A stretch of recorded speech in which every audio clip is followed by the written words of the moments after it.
पर जबलपुर से, जहां हाईकोर्ट ने राज्य शासन से जवाब मांगा है।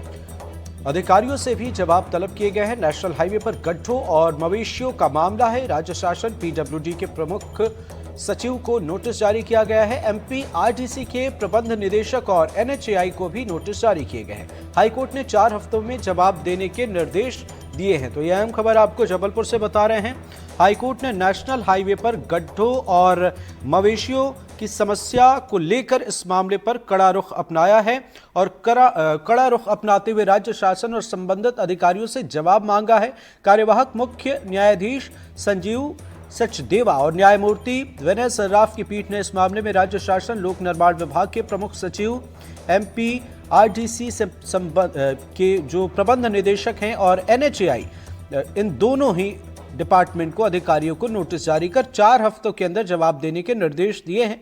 ये मामला जबलपुर के अधिवक्ता प्रांजल तिवारी के दायर जनहित याचिका की सुनवाई के दौरान निकलकर सामने आया है। हमारे सहयोगी संजीव चौधरी हमारे साथ जुड़ गए हैं। संजीव जी, बताएं क्या है ये पूरा मामला?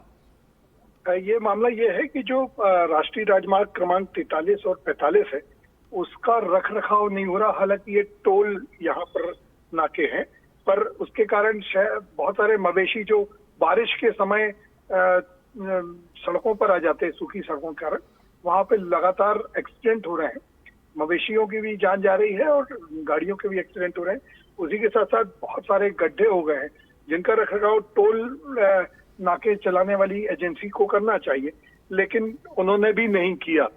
इन्हीं सब के चलते प्रांजल, जो हमारे एडवोकेट हैं जबलपुर के, प्रांजल तिवारी जी, इन्होंने मध्य प्रदेश हाईकोर्ट में एक याचिका लगाई और इसी के बाद एनएचएआई को नोटिस किए गए हैं कि ये 4 हफ्तों में जवाब दें कि आखिर गड्ढों को क्यों नहीं वो किया जा रहा है और अगर मवेशी बहुत आ रहे हैं तो उन्हें हटाने की किया जा सकता है।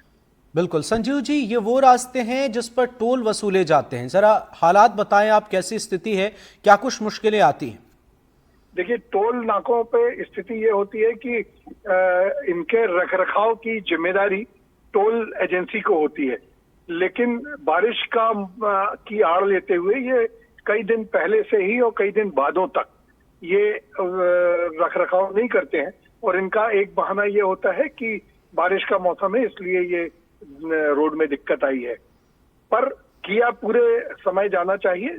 12 महीने इसके रखरखाव का एग्रीमेंट होता है। तो कई सारे ऐसे टोल रोड हैं जिनके बारिश में तो बहुत हालत खराब हो गई है, लेकिन बस अब हाईकोर्ट का नोटिस हुआ है, इसके बाद तुरंत काम चालू किया जाएगा और फिर हाईकोर्ट को जवाब दे दिया जाएगा कि उन्होंने टोल नाकों का रखरखाव कर लिया है। नॉर्मली यही प्रैक्टिस चलती है। बिल्कुल, आपने सही कहा। संजीव जी, इस मामले पर अगर हम बात करें तो राज्य शासन, पीडब्ल्यूडी या एनएचएआई की तरफ से क्या कोई सफाई भी पेश की गई है, कुछ कहा जा रहा है? अभी तो चूंकि याचिका लगाई गई है, नोटिस किया है, अभी अपनी सफाई प्रस्तुत करेंगे। हालांकि मवेशियों के राष्ट्रीय राजमार्ग पर आ जाने को लेकर मध्य प्रदेश सरकार ने भी कई सारे एक्शन लिए हैं, लेकिन वो अभी समझ में नहीं आ रहे हैं क्योंकि इतने सारे राष्ट्रीय राजमार्ग हैं, सभी में गांव पड़ते हैं, तो मवेशी बारिश के दिनों में सूखी जगह गर्म हो जाती हैं चूंकि सड़कें, तो वहां आ जाते हैं। बिल्कुल, अब देखना होगा आगे क्या कुछ होता है। नजर बनाए रखें। फिलहाल बहुत बहुत शुक्रिया।